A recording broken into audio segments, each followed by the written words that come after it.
Miguelina, tu vai me ajudar. Tu vai me ajudar porque a culpada foi tu.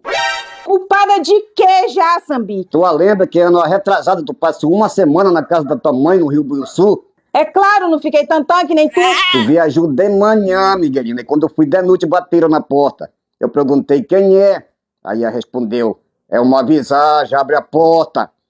Vixe, eu fico tudo arrupiado. Visagem, Sambique. Sim, Miguelina, era uma mulher por demais bonita, ela tava tudo de branco. E aí, o que era que a visagem queria? E aí que ela passou uma semana vindo toda noite. Toda vez que ela chegava na porta, eu ficava paralisado. Eu me esquecia de tudo, Miguelina. Uma semana, Sambique. Fui, ela só parou de vir quando tu chegou. E o que tá me deixando com uma tatuagem atrás da orelha, Miguelina, é que chegou para perto do fórum, dizendo que eu tenho uma audiência com a dita visagem. Que tá, não.